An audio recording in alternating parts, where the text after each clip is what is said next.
Oh. Okay. So weird how I he's like, guess she's this recording it. meeting is Okay. being recorded. This meeting is being recorded. Oh my gosh, that's like, ooh. Very nice.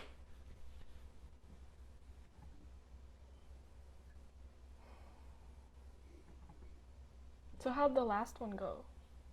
The last The session? last hangout, yeah. Oh, it was really nice. Yeah, a lot of people came and Malachi said some like he like there were a ton of takeaways and like big takeaways from that and he gave like a lot of advice for all of us. So I'm definitely gonna post it. I just need to get Malachi's recording from his room and then I can like post everything together. But I like even I'm probably gonna rewatch that because he said so many great things um, in regards to teaching, social media. What else did he talk about? I think, college.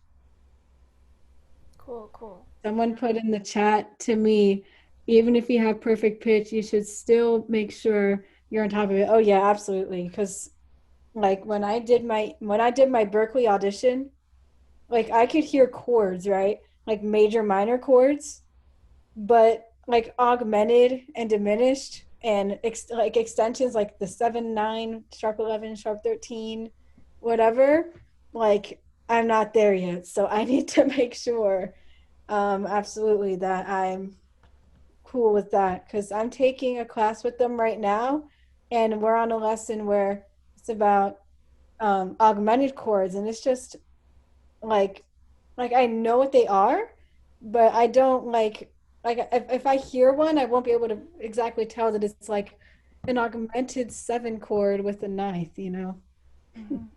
That is difficult. Yeah. I basically don't have ear. I mean, I have ears, but I don't have. I don't have pitch. The perfect pitch.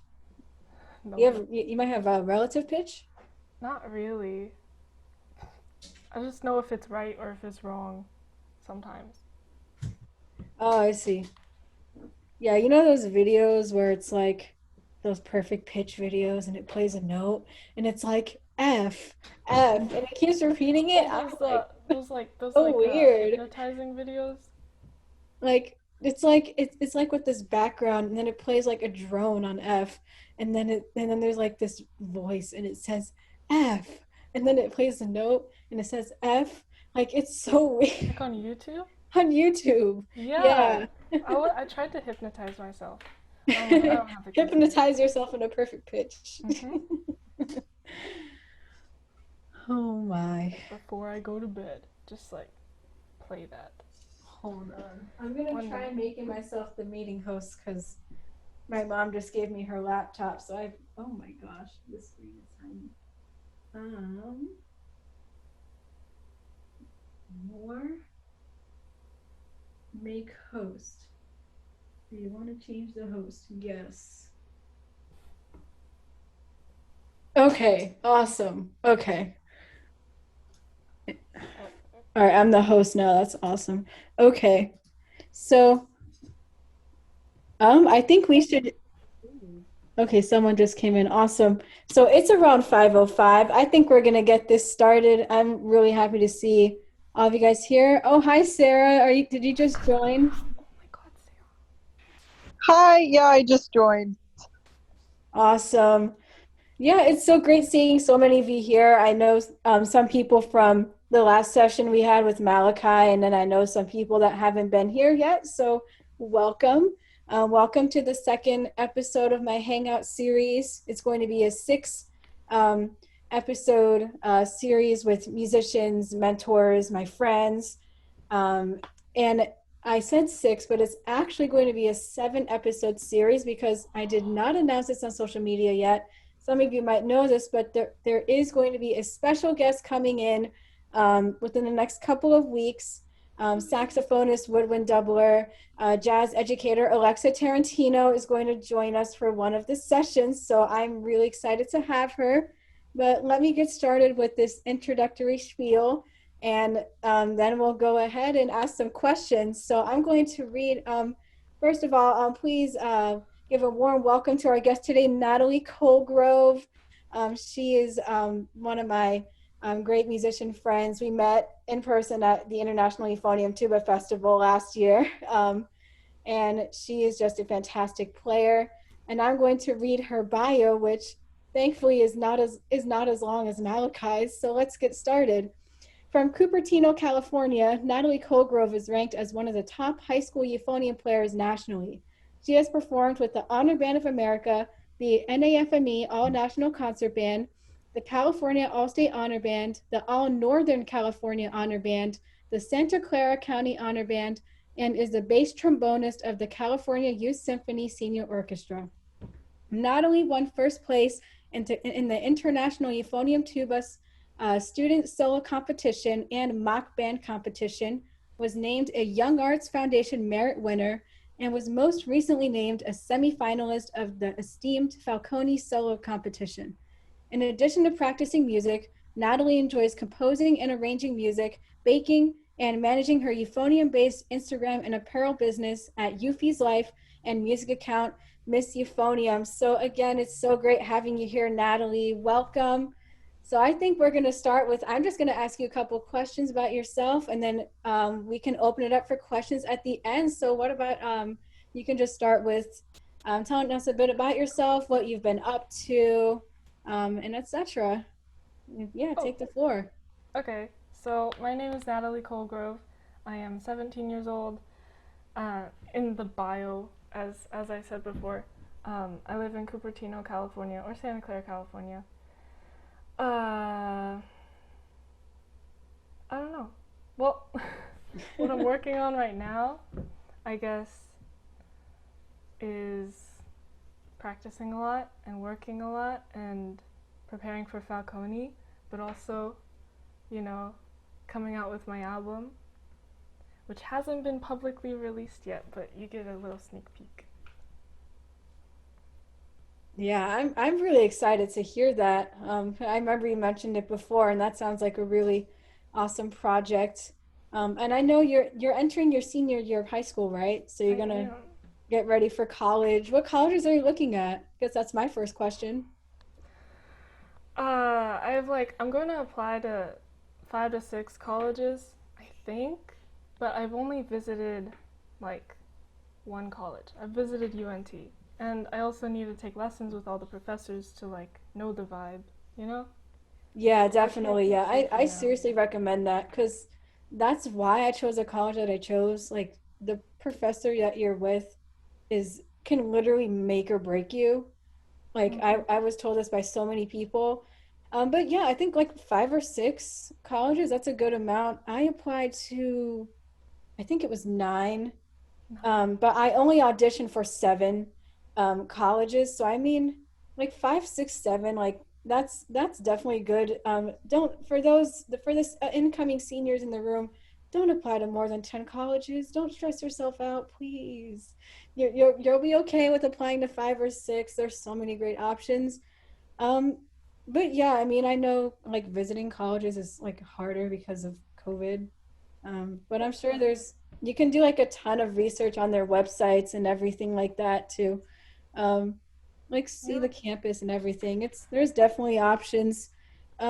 So I guess my other question for you in Wait. regards to, oh yeah. I was just gonna say, it's so weird being a senior now because I've always thought this, but the younger you are, the more impressive your playing is. That's so Cause true I was because a freshman. people will Yeah. think, oh my gosh, she's 17, she's Right? 16, and she's so good. Especially because you're still in high school. But once you get to college, it's like you're on the bottom. Yeah. I guess. When I was in freshman year, I was in All-State, and they were like, "Oh my gosh, she's a freshman! Oh my gosh, she's so good!" But then, like, the older I got, the less impressive I got. So the harder I had to work to impress Yeah, people. it's just the standards keep going up the older you get. That's the thing.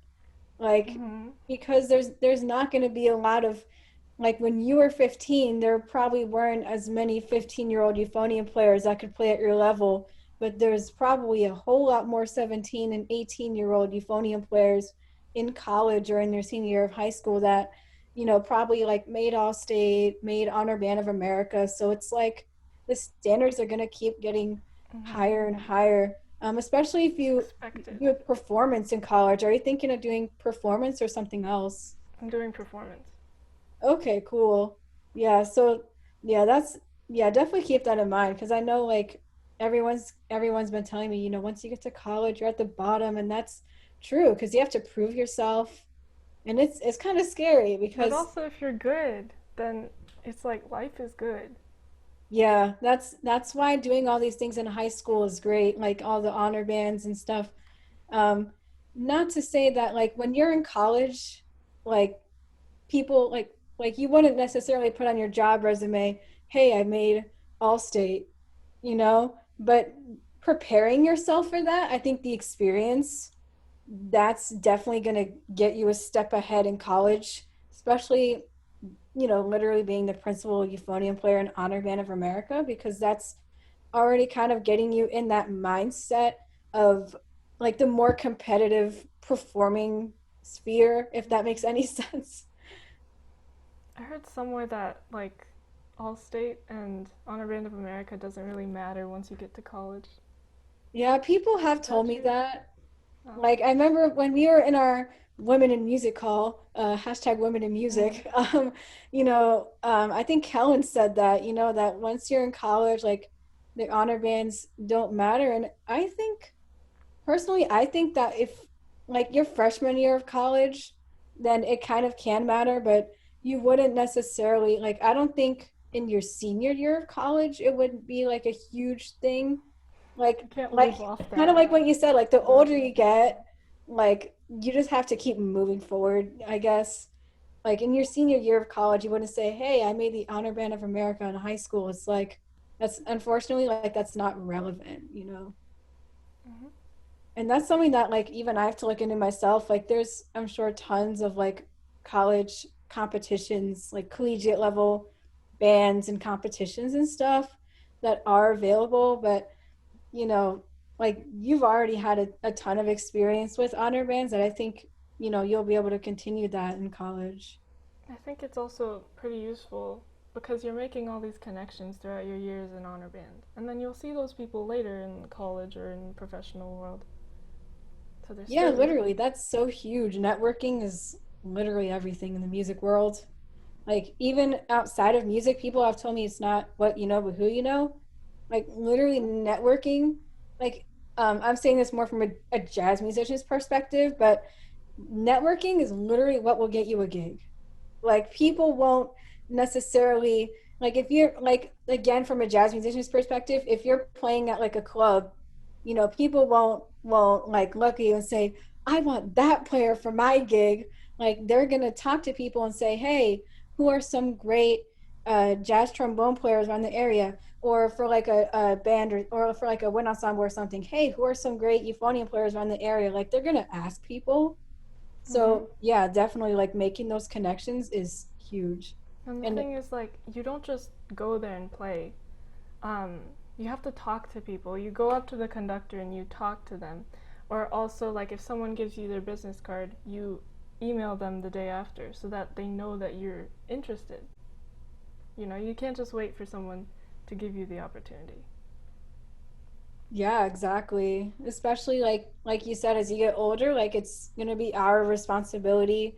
Like everyone in this room is gonna be our responsibility to email people and say, hey, I met you at Honor Band of America and I'd, like to connect with you, et cetera, et cetera. And then, things can just keep going from there. Like that is so huge in the music world, especially especially in the performance and ed majors, because in the performance realm it's like the people you meet can get you like performance opportunities, but if you're a teacher, again they can give you teaching opportunities, so it's just so big.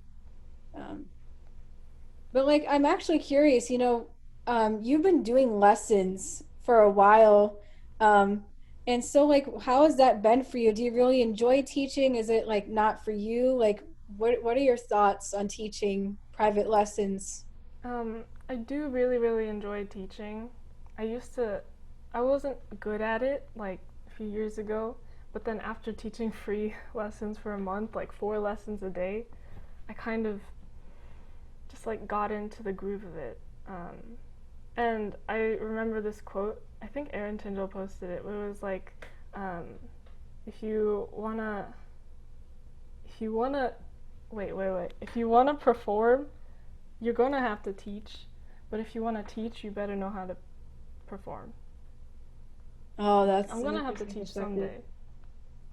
Yeah, because even if you don't get an ed degree, you could still teach. And I think Malachi said last time that if even if like you're a soloist, you're gonna have to teach. Like I Yeah, remember Malachi saying that, a bunch of euphonium soloists right now, since they're not performing, there they are get no their income from soloists. teaching. There are no euphonium soloists. Like, but people like Stephen Mead and He David Childs, teaches like at the Royal like they Northern they College. teach.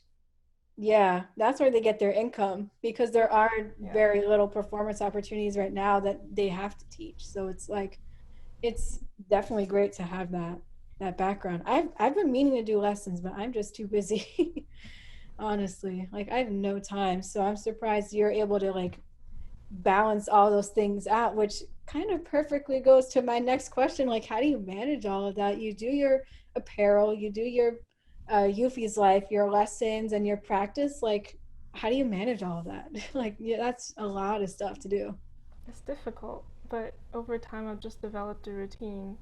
Like I like waking up early, you know, because I feel my best when I wake up early and I feel productive. So I could go through my routine if you want. Yeah, sure. I would love to hear it. All right, I wake up at 7:30 and I'm like on my phone until 8, and then I start warming up at 8 o'clock until 9 o'clock, and then at 9 I work, and then in the afternoon I work more. Like work means like everything that I have to do on my to-do list, and then I have dinner, and then I practice more, and then I work more, and then I sleep. Lots of Yeah. work. So, yeah, lots of work. Yeah. So, But like, what does yeah. that like consist of for you? Just like practicing lessons and everything? Mhm. I have my lessons in the afternoon, so that fits in the work category.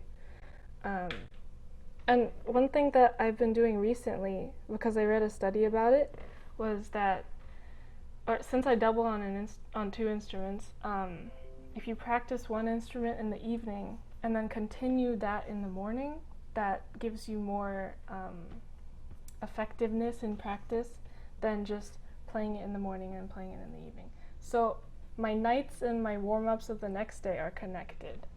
So I do play both instruments in the same day, but they're just different. I mean, that's really cool. I've never like heard that before about doing it in the evening and in the morning. I mean, It's I gotta because try that. it's That's because cool. like for example, I would practice trombone in the evening, like repertoire, and then I would do it again in the morning because sleep doesn't really distract your thinking and your playing. But if you warm up in the morning and practice it in the evening, then like everything that went on in the day is distracting you. Oh, that's so true. Yeah. I gotta try that. That It's seems very like really effective. smart. Yeah. So you warm up in the evening and then like No, no, start your no. routine. I warm up in the morning Oh, and I and then you practice. like and then you do it in the evening. Mm-hmm. Yeah, that's interesting. That's really cool. Um, Yeah, I definitely got to try that, especially since, I do double and triple and being able to efficiently practice is like so huge. Mm-hmm. And Yeah. also setting a timer. Like Yeah.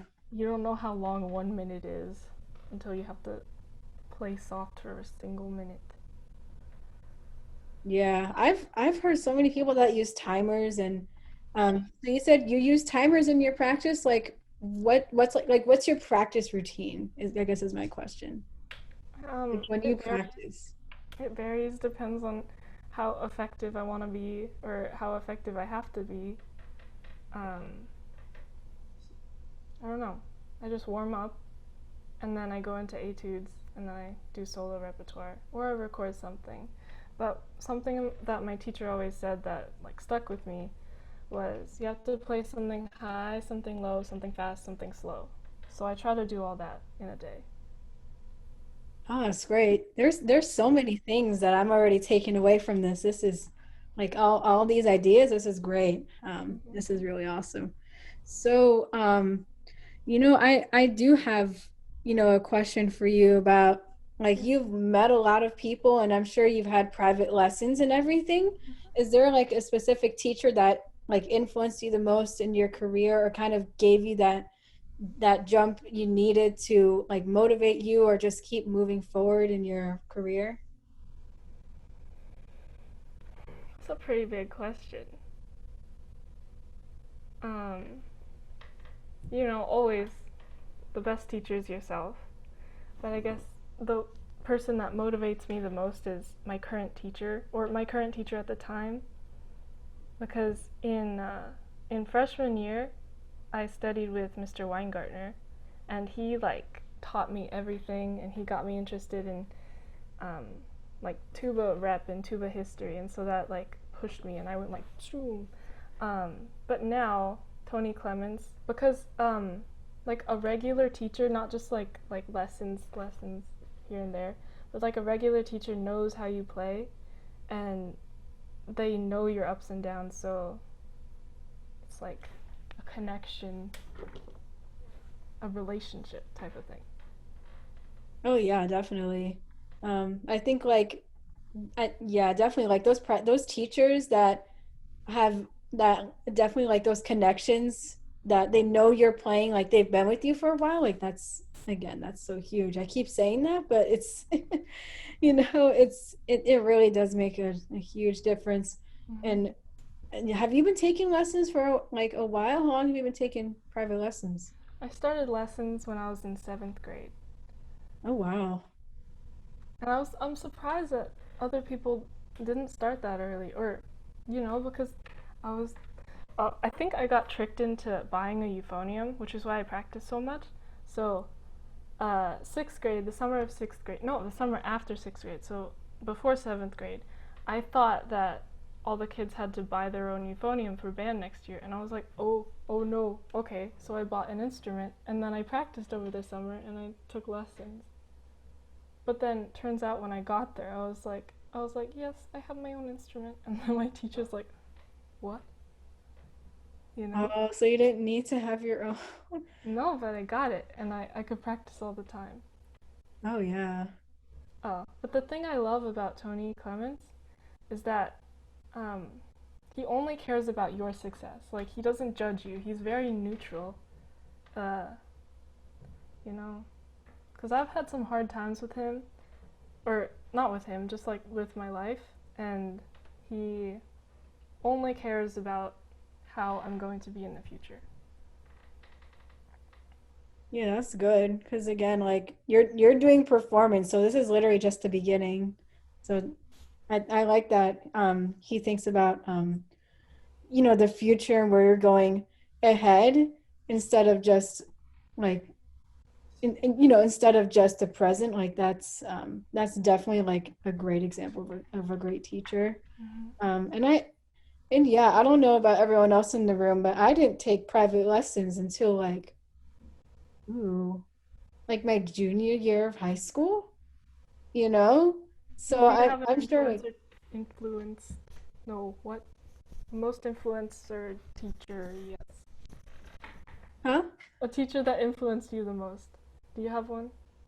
Oh, you're asking me? Yeah. Um, I mean, I've only had like one private teacher. Like I've taken lessons with other people, like, I took a lesson with you, but um I do have like one like teacher who I've had lessons with for like a couple of years and he's a trumpet player in the Orlando area. His name is Tom Atkinson. He's a jazz trumpet player, but he's very big on technique.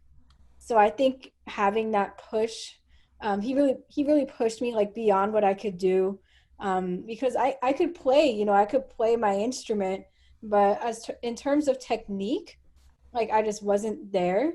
So he said, work on the Clark book and work on your finger technique, like all those little things that add up, not just in my trumpet playing, but he also helped me on my trombone playing, and anything that I did technique wise on trumpet, I could apply to euphonium as well. So they all really connected.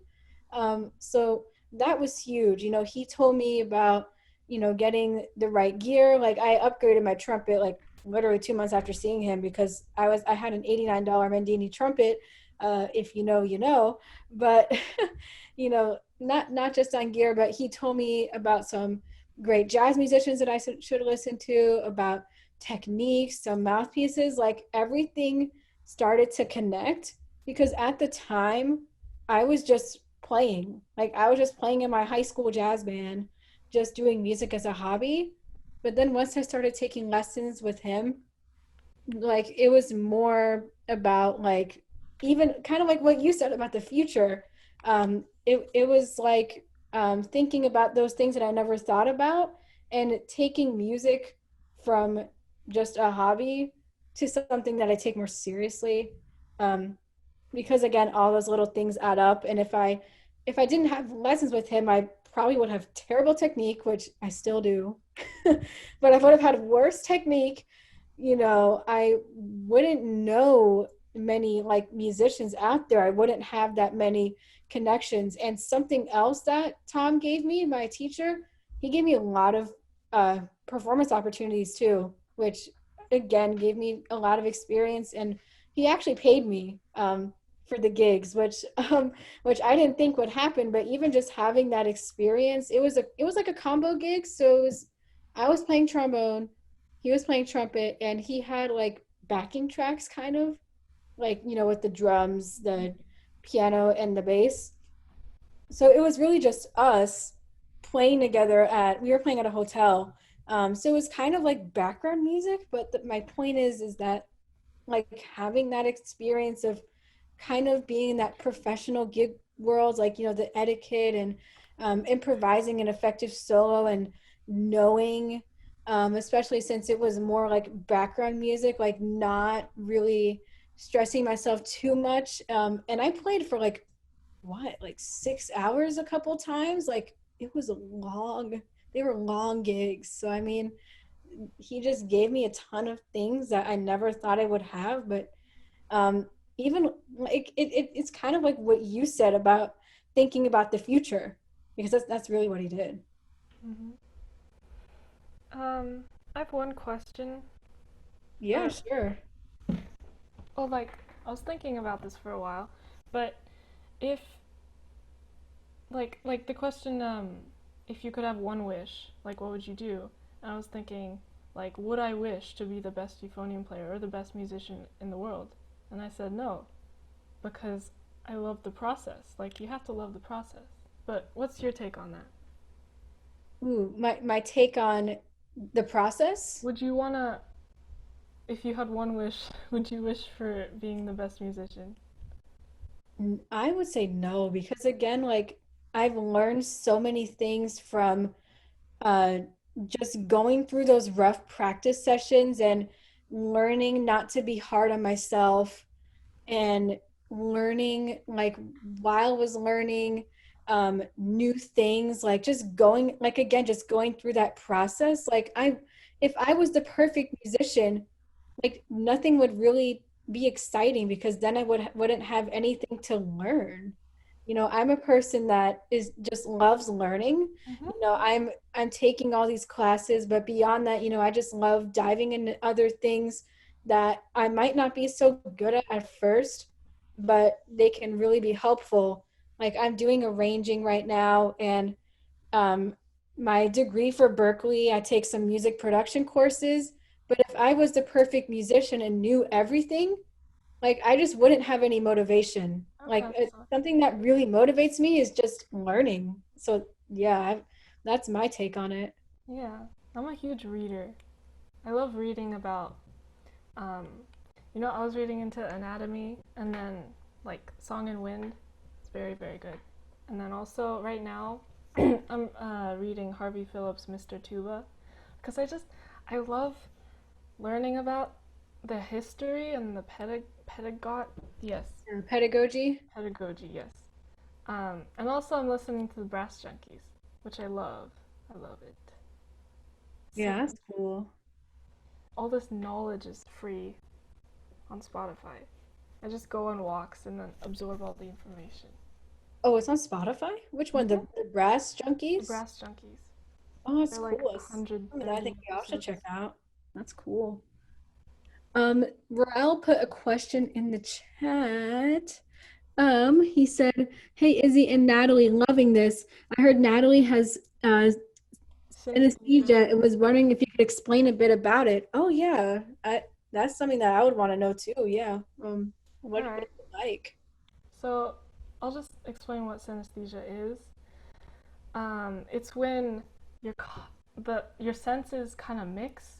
So for me, um, whenever I see letters or numbers, they have colors on them, like a color overlay. It's just a mental thing that happens. I think it's in the 18th chromosome. But uh, so, for example, if I look at like Olga, the word Olga or the name Olga, it's in black and white, right? But I see black, brown, red, and green. It's just like a color overlay. Yeah, that's interesting. Do you also have it where like if you hear notes, you see colors? I'm not that cool. I only see it in the letters. But like when I'm reading music, since the notes are letters, I see all the little dots are in colors. Oh, I see. Yeah. Like the note heads are in colors? Mm-hmm. Oh, that's interesting. Does it like this is an interesting question, but does it like help you in composition at all? Like visualizing it? Does it kind of give you any ideas when you're composing? I guess it does. I guess it does. 'Cause, I mean, note combinations are like color combinations to me too. Because if you were in the key of F, it's like F is yellow, and then it goes yellow, red, and blue. So it's like primary colors. Ooh, that's a nice key. Yeah, it's like you're painting a picture with music. And I Hmm. guess when you're composing, are you thinking of like certain notes to kind of fit that color combination? Yeah, yeah. And like the different keys have different colors. So I'm just like, what color do I want this to be? What color do I feel? But in other ways of music, it helps with sight reading, I think, because I could just recognize, oh, that's a color. That's a line of colors. I know how to play that. Oh, that's interesting. So so you're saying a group of notes is a color. So if you're sight reading a passage and you see those group of notes, like it just comes to you Well, yeah, I like guess you it's know how to kind of play. like when you see a C major scale, you just recognize it. But I Mhm. recognize the colors. Yeah, that's really cool. Sometimes I kind of wish I had that because especially like when writing, I'm sure it's extremely helpful. Like you can like of course like you think the music, but when you're writing music and you have synesthesia, it's like even like from the title of the piece to the notes, it's like painting a picture. And I don't know if you're a visual person, but I'm definitely a visual person. And thinking even like for us that don't have synesthesia, like if we think of colors when composing, like I think that's an interesting thing to try out. Hmm. And people with synesthesia, there are traits that are associated with it. Like, you're supposed to be good at spelling, but I actually really suck at spelling. Um, but most people who have synesthesia go into art or they're very creative. And so I'm going into music. Yeah, But that makes sense though. Yeah. And I yeah, know that I you were that saying, it helps me in graphic design or designing, like Yuffie's Life Apparel. oh, it's true. Yeah. Yeah, just everything fits and it's how I want it to look. Yeah, that's really interesting. So I do want to open this up for questions soon, but one question that I do want to ask is there's no doubt that you've had a ton of success so far as a performer. You've pretty much won IET. Like Uh, you won the student division at IET. You've been to all these honor bands. Like, was there a time when you like faced any obstacles that made you like ever rethink music? Like, are there any times that might have been difficult for you, but you kept persevering through? Like, have you had that kind of experience before? I guess like everyone has those experiences, but I've never lost sight of my love for music. Like my passion is always there. Sometimes I just don't want to practice and I lay in bed, but you know, I had a pretty tough time a few years ago. Well, it was like um, during a really bad breakup, um, and I was playing in a lesson, and I made my teacher cry because I played so badly. See, Oh, that's how much he cares about me. But um, just like those type of times where if mentally I'm not okay, then my playing isn't okay. So I try to keep myself okay.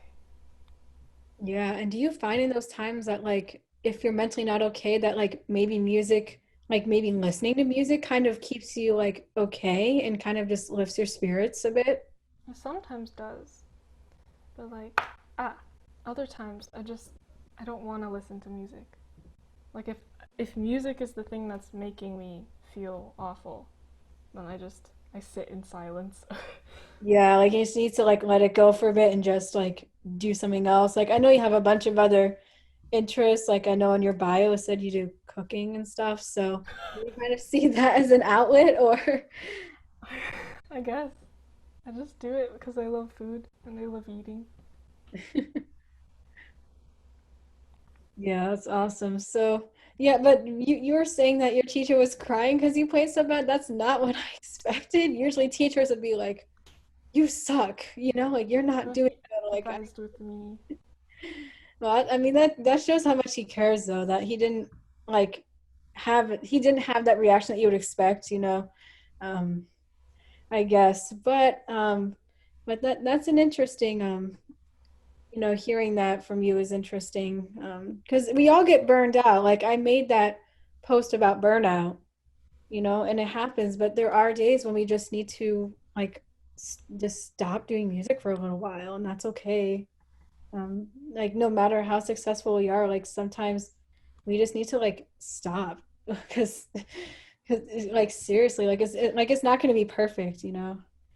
hmm And something interesting that I was hearing before is that at UCLA when Patrick Sheridan was teaching, well, he didn't have any euphonium players graduate his program because his goal of the program was to make them all quit. Because if you stayed with it, then you were able to survive as a euphonium player. That's interesting. Wow. I think about that, you know, like how much how drive I have, and I don't think I ever swayed the idea of music. Did I say it again? Your connection kind of just stopped for a Oh, minute. I haven't ever strayed away from the idea of music. Like I know that I'm going to go into music, and I know I'll be okay. Yeah, that's good because I've heard from so many people that, if you do music, like you shouldn't want to do anything else. Like that should be your thing. So I Yeah. mean, just you're definitely like set. And and especially like when you go to college, like you just got to keep having that mindset. Like if there's one thing I learned today, like you have like a very like strong like mindset about music, and you just got to continue that through college because that's what's going to keep pushing you through because I'm not in college yet, but I'm taking a couple of classes and college is hard and like and we're going to be doing so much more than just playing our horn. So I mean, definitely having that mindset is um like that's awesome that you have it. Like that's something that I wish I had because that's something I definitely need to work on. But definitely having the mindset, like that is like the most important thing in my opinion that you could have before even playing the horn. Because if you don't have the right mindset, then you're not going to play good on the horn because your mind is like in another place. Mhm. So, yeah, absolutely. So I think we could open this up for questions. Does anyone have any questions for Natalie and I? You can unmute your microphones, ask away. If you're not comfortable with unmuting yourself, you could just type it in the chat. Anybody?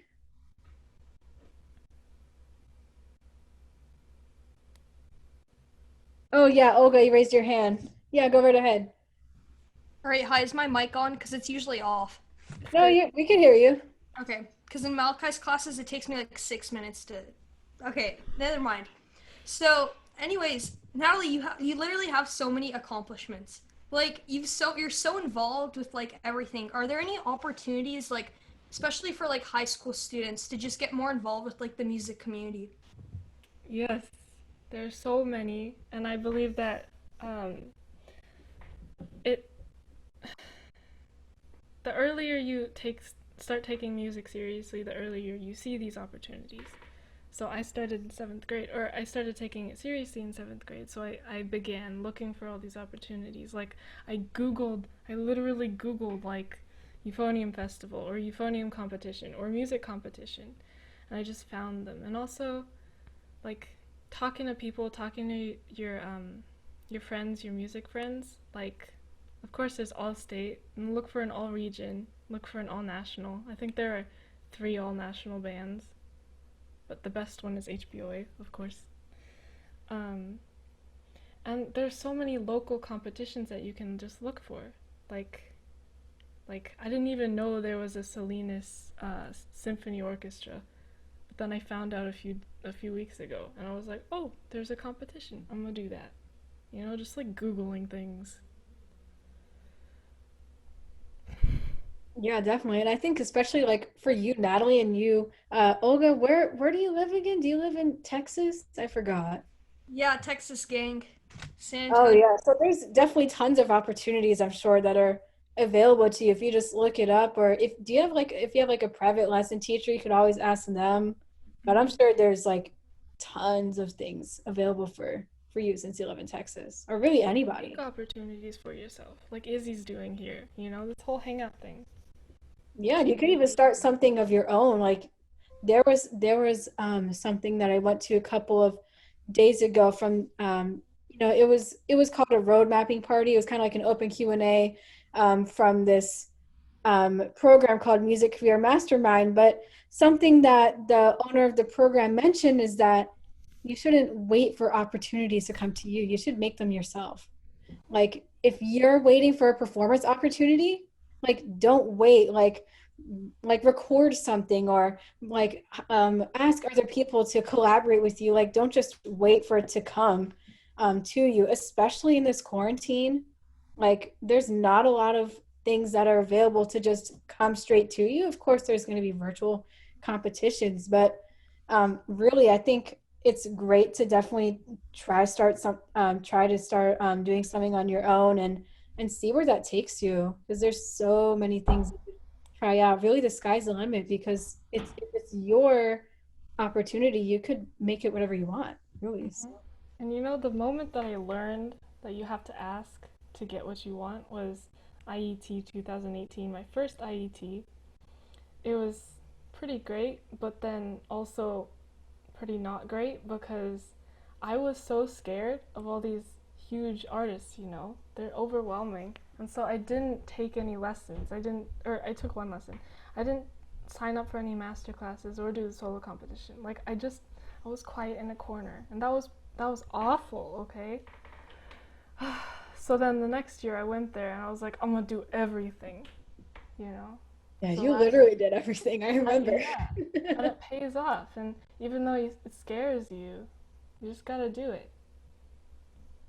Yeah, you got to take those risks because, like, of course, there are people in the community that might be a little more like to themselves. But if you really want to make a name for yourself and do music as a career, I think you should not be afraid to take up any opportunity that might come to you. And IET is a great example because it literally has like so many things that you could do if you choose to do it.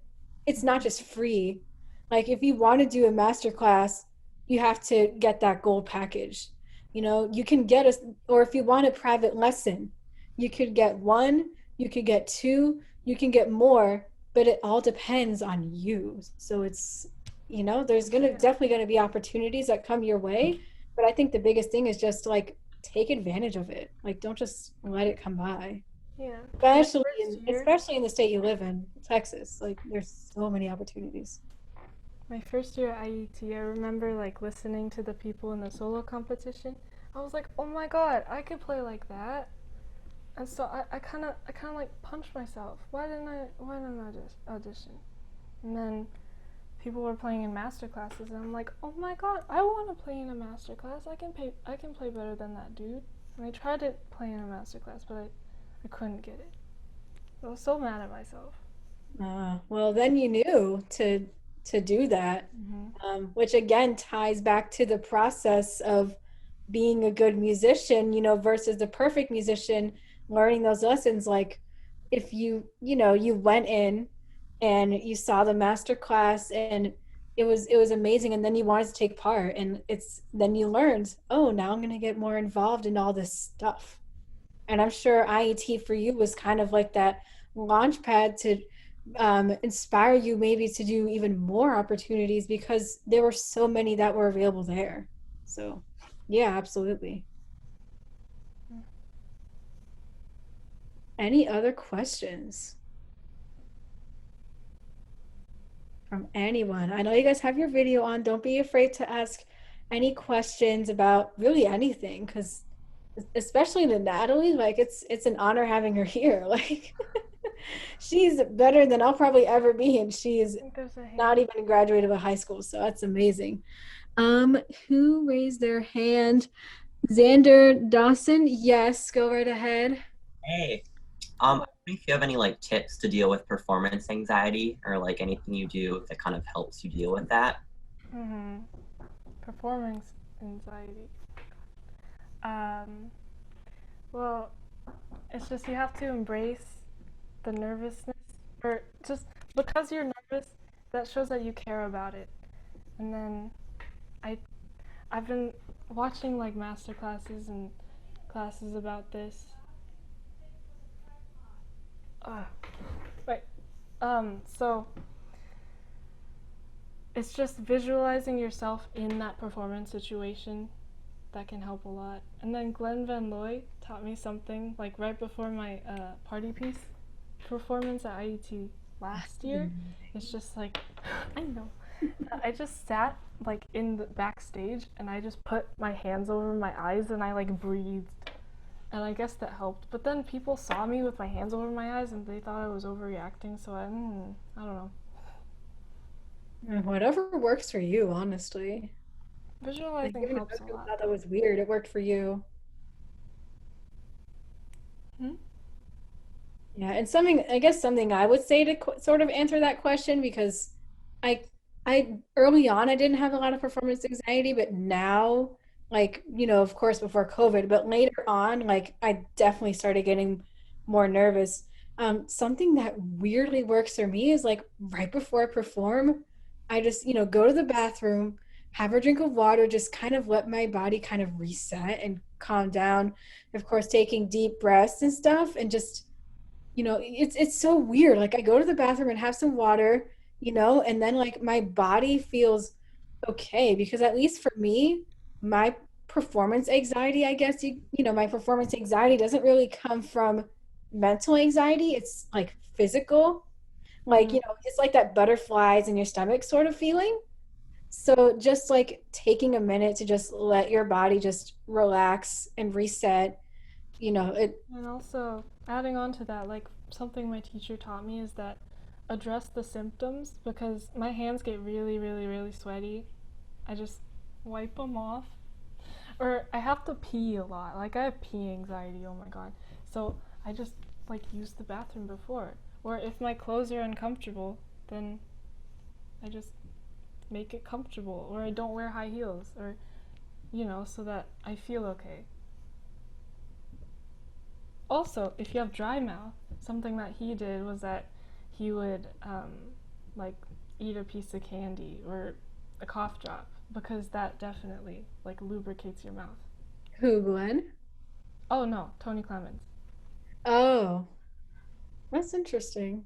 hmm He would have a cough drop on the stand. All right. That's definitely not something that would first come to mind thinking about performance anxiety, but hey, if it works for him, it Just works an for him. example. So, Yeah. oh yeah. Olga, you have another question. Go right ahead. All right. Also, first of all, I'm gonna say something real quick. Another thing that is because my performance anxiety is like so bad. I I actually just got a prescription for beta blockers. A lot of tuba players use them, especially because Dr. Aaron Tyndall is pretty big on like just like trying those out and see how those work for you. It's actually for like slowing down your heartbeat or whatever. But okay, going on to my question, Natalie, you have a really successful like Instagram page.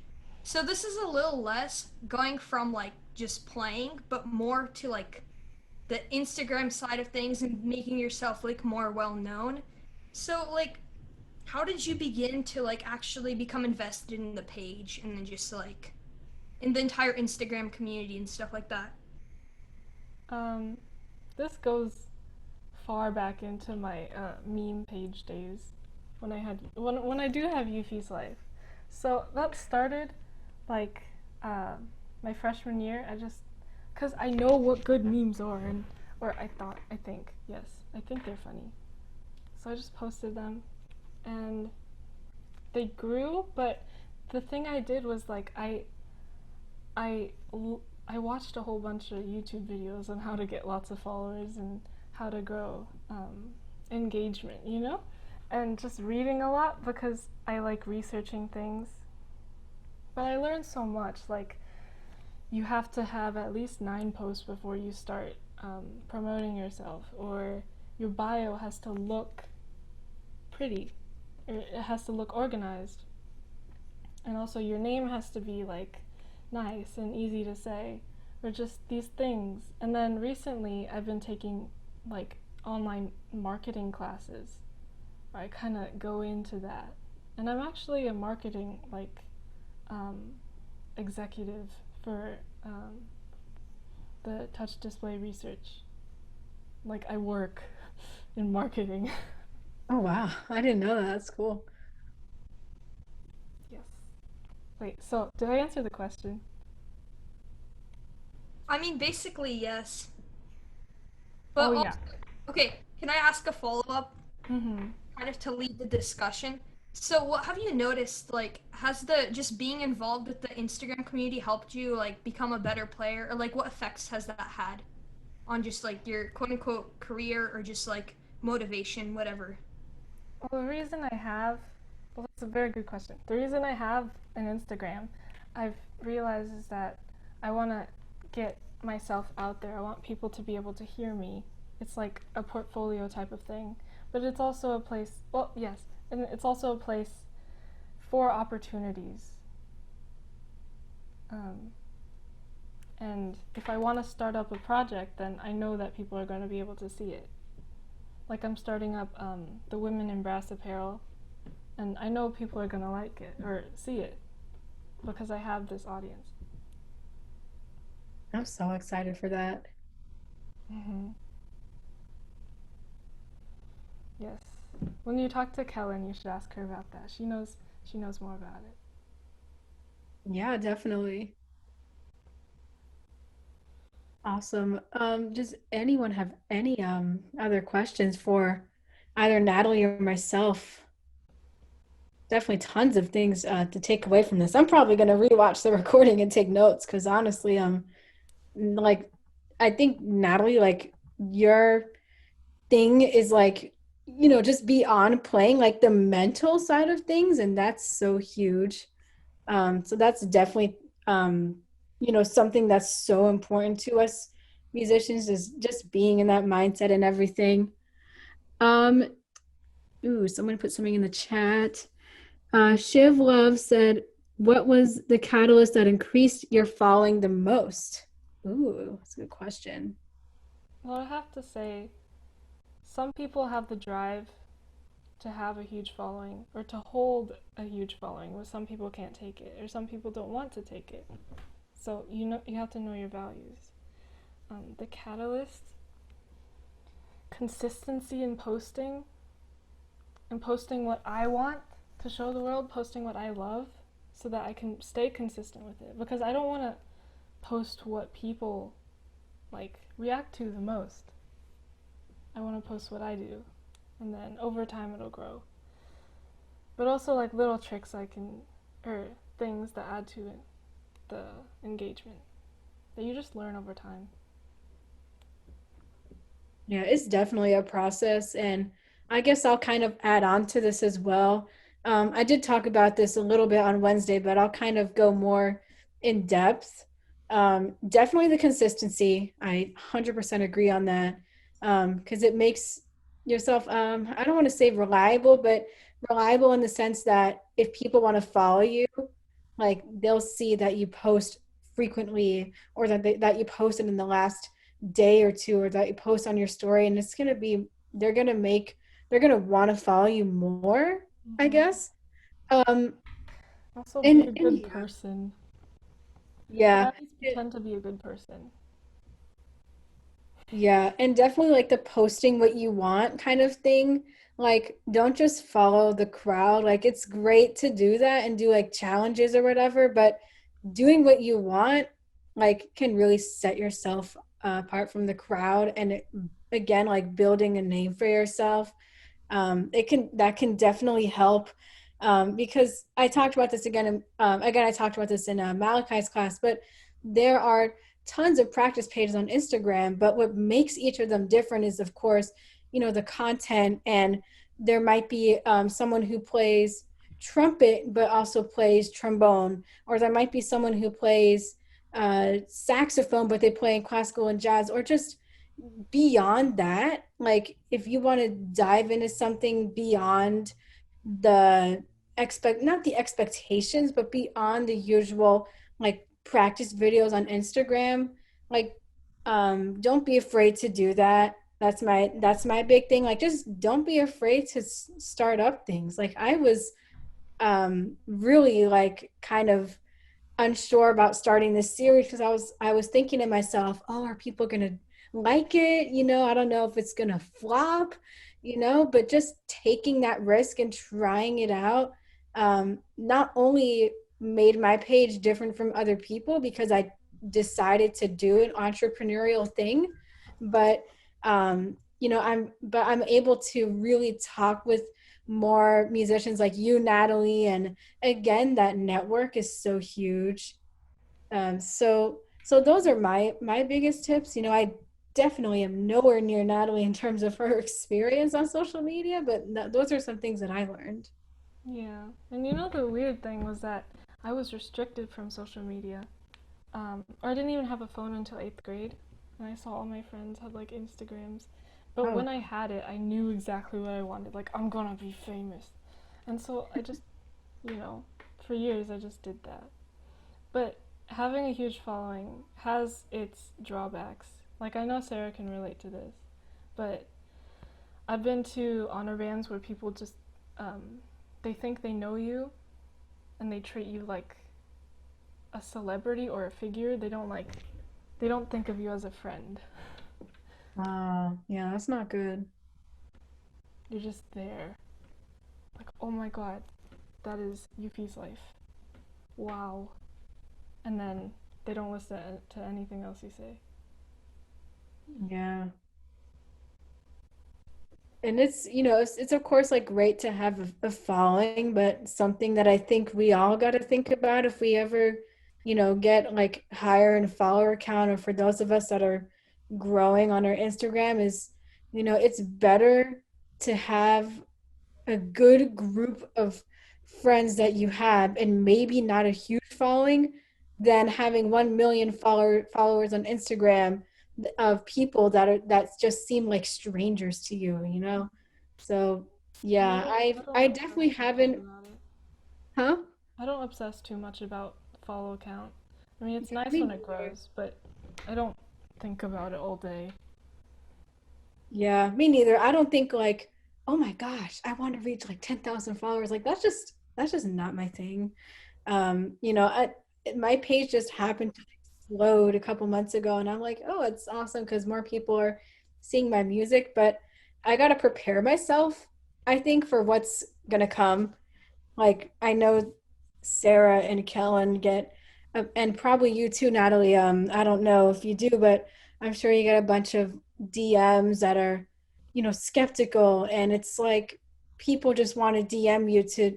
Some people DM you just to waste your time, or there's people that say inappropriate things. Like that's how this whole, uh, you know, thing started about people DMing Sarah and you, Natalie, and who else was it, Emily, or other people, just wasting your time and saying, "Oh, I love your look." It's just that happens to people, and that's just not okay. But the harsh truth, hashtag reality check, is that it does happen, and you know, going back to what you said, it definitely has its drawbacks. Especially on like the personal side of things. So that's just something that we all got to be prepared for. Hmm. There are lots of drawbacks, like haters, but that's alright. Yeah. Because if you Honestly, believe in like, your content, then it doesn't matter. yeah, exactly. The people that don't like your content, just like, they don't even matter to me, honestly. Like, or I don't think to anyone, just to everyone in the room. If people criticize your playing on Instagram, or if people just don't like your content, just like just don't let that like mentally affect you, because there's going to be so many more people that do like your content. And again, like if someone like doesn't like your content, you might be pressured to just stick to what everyone else is doing. But going back to what Natalie and I were talking about earlier about setting yourself apart from the crowd, like, just again, like don't be afraid to do that no matter what people think. Like if you post something and it maybe doesn't have as many likes as your usual content, that shouldn't mean that you should stop doing what you're doing. Like just keep going, and then people will begin to know you better as a person because you're doing what you love doing.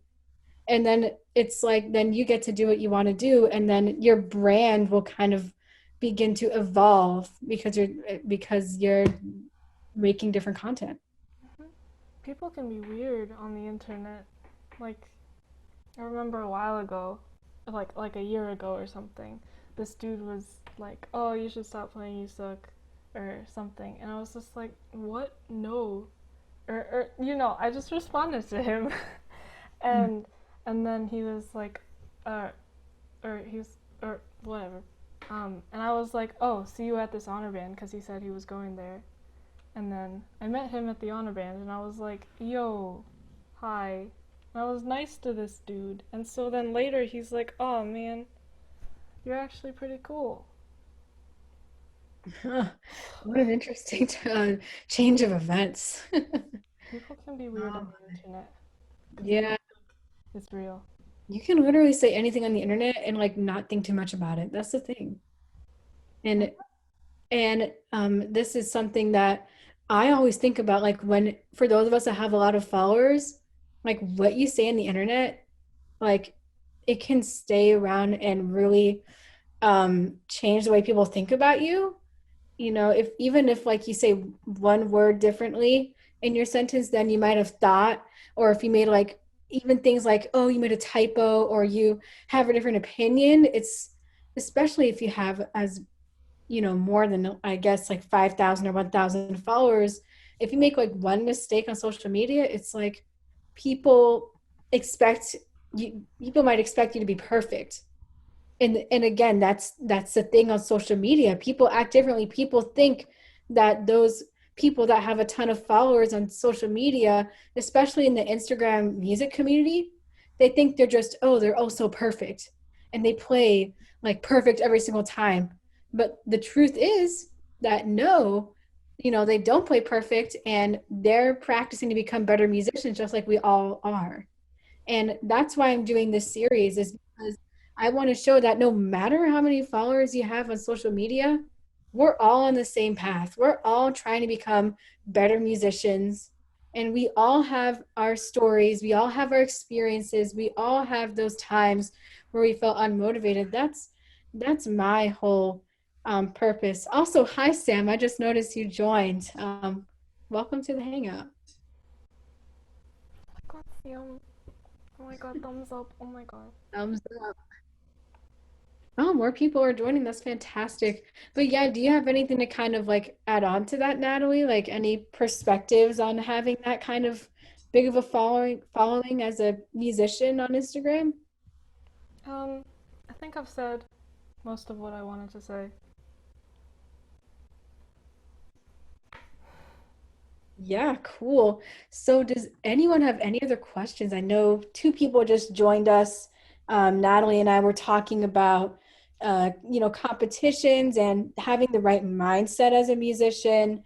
And we just started talking about social media. But if any of you guys have questions for Natalie, um, definitely don't be afraid to unmute yourself. Um, oh my gosh, Olga, with all the questions, you have another question. That's awesome. Ask away. Yeah, another thing is obviously the content you post is like really high quality.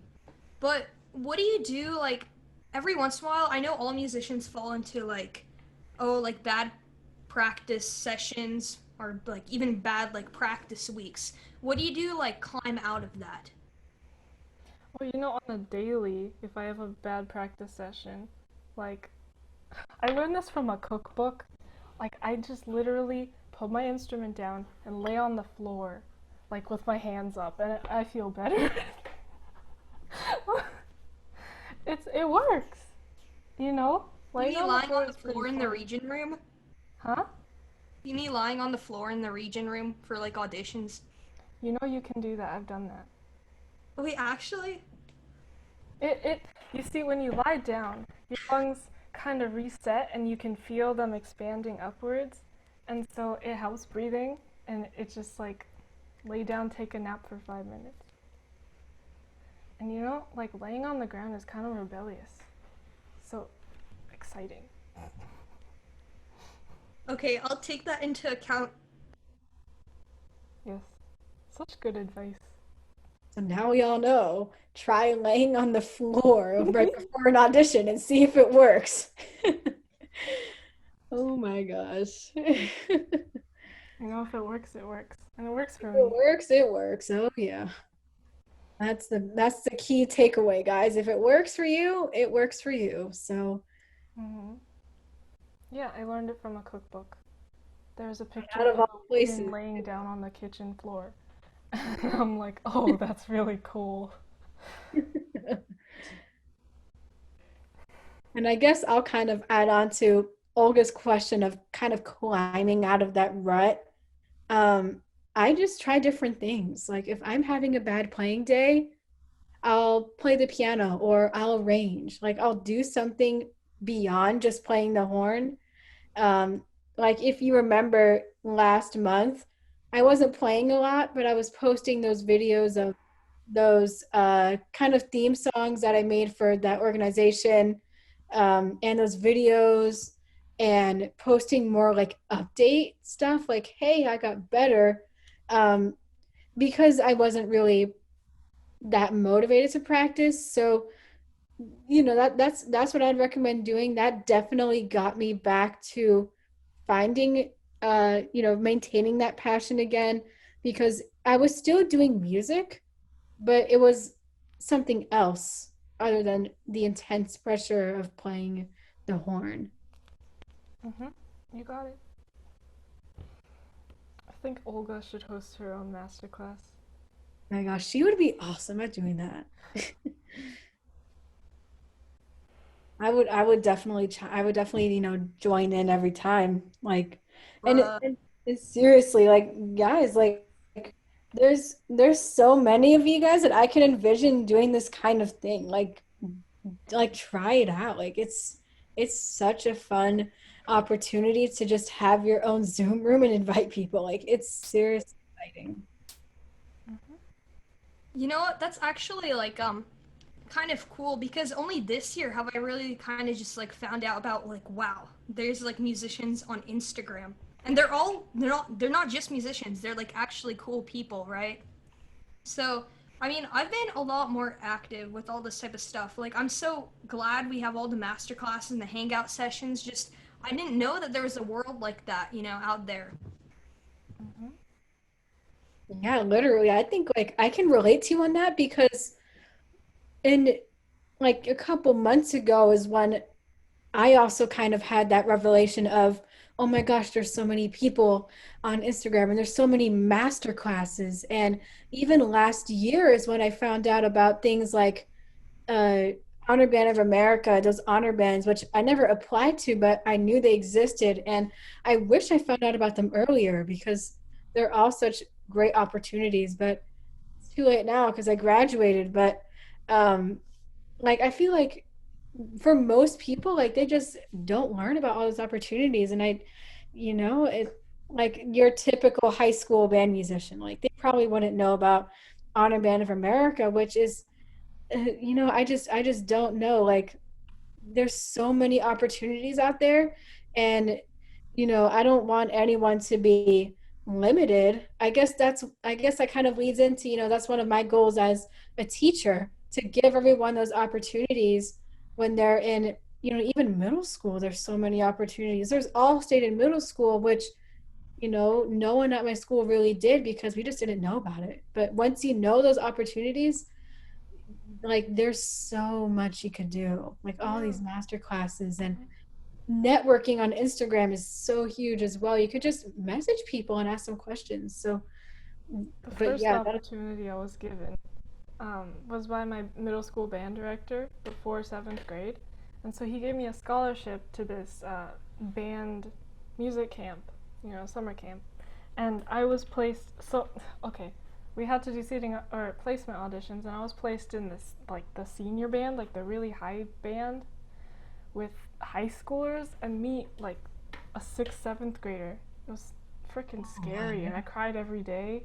But I cried less at the end, and I got more of the notes at the end. So that it was so fun, just playing with really good people. And then after that, I was like, I need more of this. So I just researched them. Yeah, once you start taking those opportunities, it's just you want to keep doing more. Like that's something um that's definitely like affected me. Like once I started being more involved besides just playing in my high school jazz band, and applying to things, like I did the Berkeley Global Jazz Institute at the Newport Jazz Festival last year. And even that alone, if that was the only extra opportunity I had, I still took so much just from that one opportunity because I met so many people. Again, going back to networking is literally everything in the music business. So, music community, music career, and like music, not even music, just anything. So, just even if there was an opportunity just to network with people, you know like even like that, just the concept of networking itself just is so big in life. And Olga has another question. Oh my gosh, keep them coming.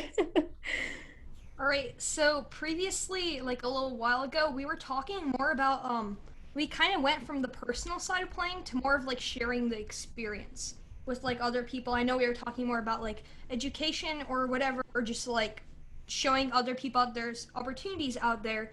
So, I don't know if any of y'all had like leadership positions in your band or whatever, or you were like principal player or something.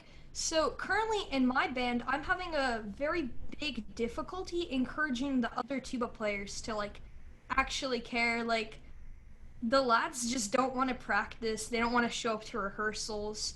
And I just don't really know if there's anything else I can do. And I struggled with that for a while because I was the only person in my band who really cared or loved music. And so, like, Something I tried that didn't work was I printed out all the All-State music for all the instruments and I put it in the band room so people would take it, but that didn't work really. It kind of worked. Some people wanted to do it. But then I asked Mr. Byrne, or my orchestra director, like what to do, like how to motivate people. And he said you have to make it fun for them. Um, like give them music that's not too hard because they'll be discouraged, but also music that also challenged them. And that's really like fun music. I mean, what motivates you? I don't know if I have the best motivation, um, but what motivates me, first of all, is I see all the people around me, like not necessarily like super close, but like through Instagram or through like Allstate, and like I'm inspired to do what they're doing. And then also, my philosophy in life is I want to be just like, I want to accomplish the most I can. So it's kind of like a game for me. It's kind of like a sandbox game. So apart from just like playing tuba, I'm trying to be the most well rounded I can be. So it's all just like how much can I fit in before like if my time's up, you know? Mm-hmm. I thought like that, or I think like that too. Like I'm still in high school. I'm nearing the end of high school, but I'm just like everything that is available to high schoolers, I will do. I will take because when I'm in college, like I don't have that anymore, and then I've lost. My only issue is that like I like music a whole lot, but I'm not going into music as my career choice. So it's also hard for me to balance like, okay, to what extent is this a hobby? To what extent is this like straight up a lifestyle? And music can Kind help of you in so many difficult. ways. Huh? It's I don't know, it's just a very difficult like decision I have to make. Or not even decision, just a series of conscious choices that leads me from.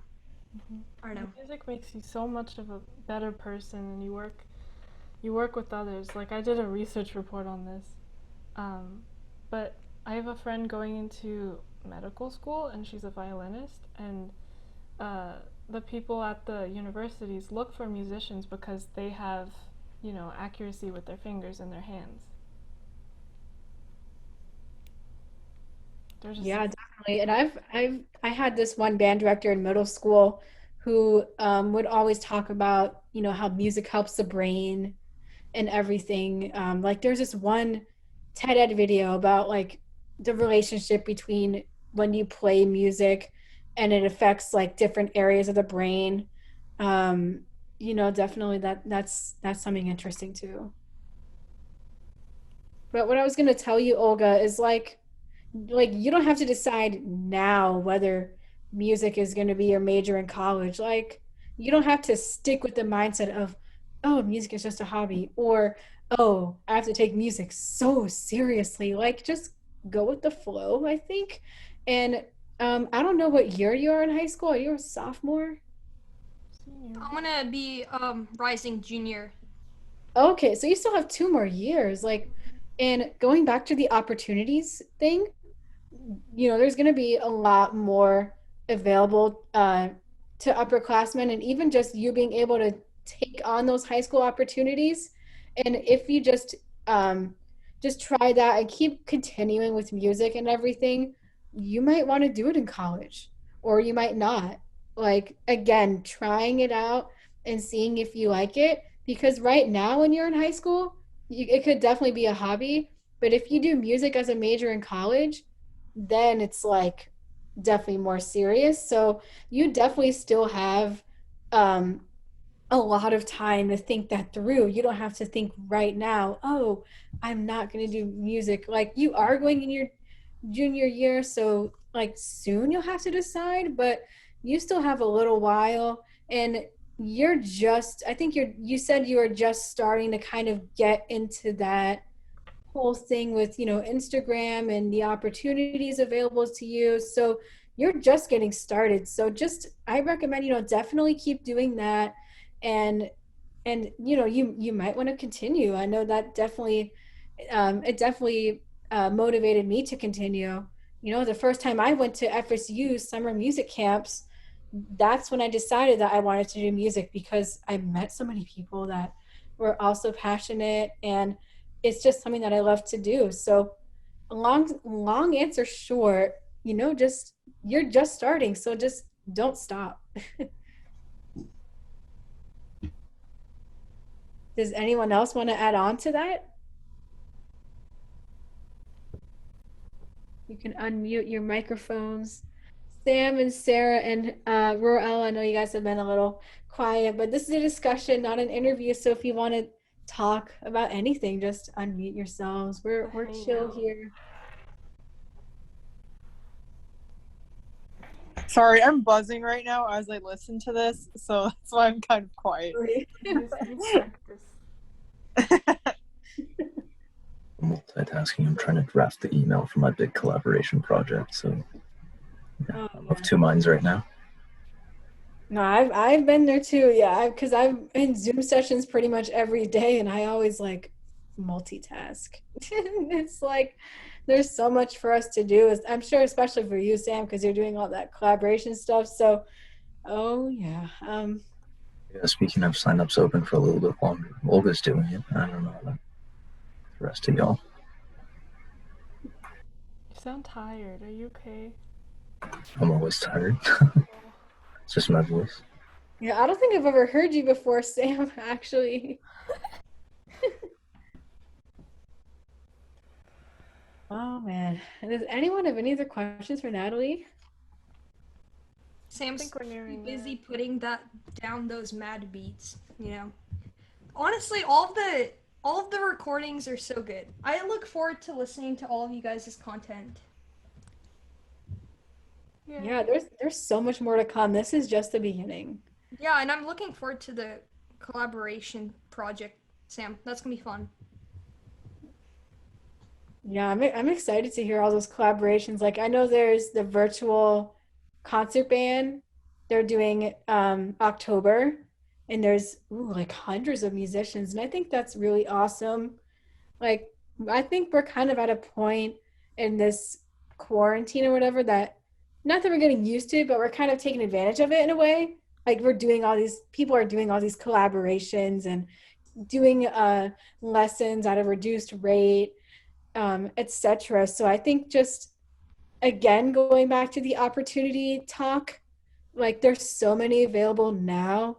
Um, like I'm trying to think right now, but there's so many things like the virtual concert band. I know the Five Quartet is doing like the summer music making initiative.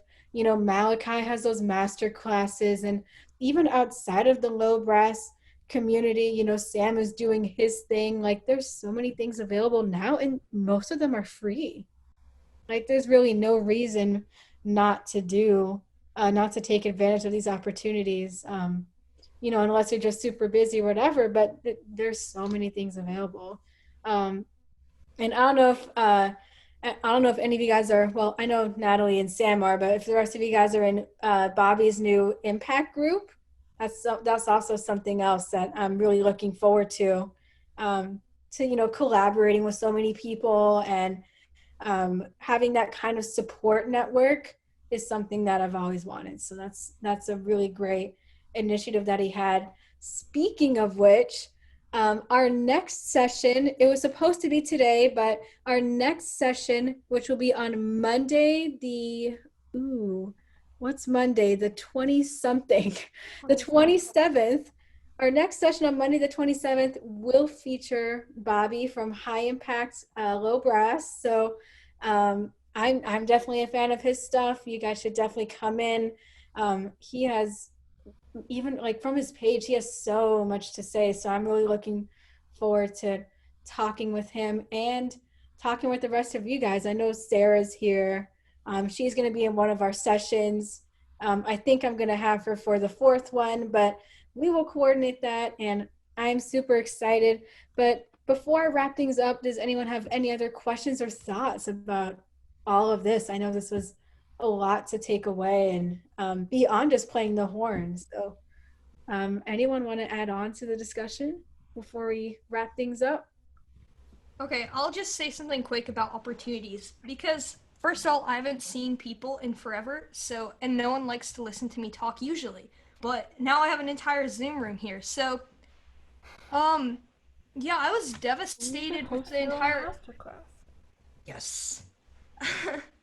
I was devastated with all the COVID stuff because my entire family, right? I'm from Russia.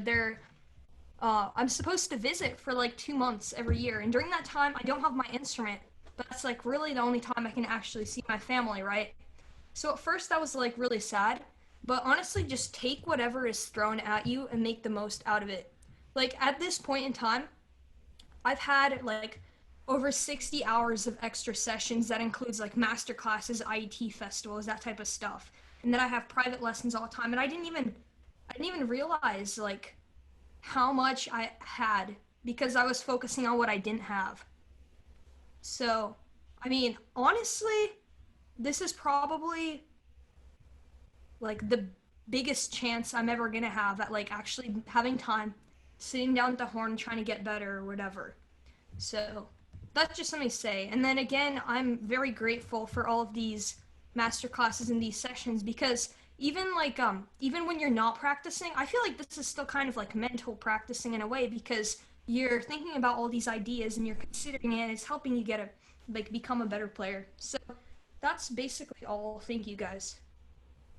Olga, you have so much to say. You should definitely do a master class. And I think Sam said in the chat that, dang, Olga really does need to have one of these. Season 2, yes, I definitely want to do a season 2 of this. I know Sam reached out to me. Olga, I would love to invite you. There's so many people that like this is such a fun thing.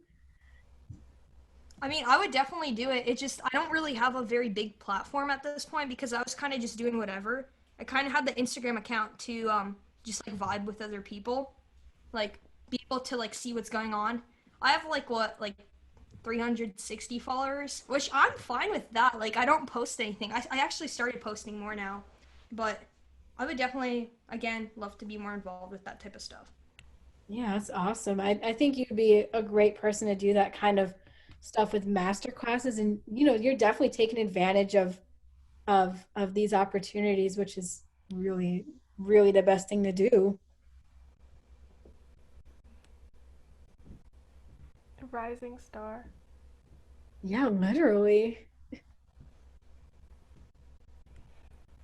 Alright, I think that's about it. Yeah, I think if no one else has any other questions, I really want to thank you guys so much for coming, hanging out with us, and the amazing Natalie Colegrove. Natalie, you literally have so much going for you. Like you're like not even done with high school. Like, and you're way better than me. So, oh my gosh. But it has definitely been such a great session. And like I said, Bobby from High Impact Little Brass will be joining us on Monday, the 27th at 5 p.m. We'll be talking about playing and teaching and answering questions, sharing stories, the drill. So it was really fun having you here, Natalie. Thank you for coming. Um, Olga said something in the chat. What did she say? She said, Natalie is so good. She can literally drop kick me, and I would thank her for her time. Oh my gosh. Literally, Natalie, like, I'm telling you, you're better than I probably will ever be, and you're not even done with high You school. can't say that. Well, thank you. And thank you for hosting this.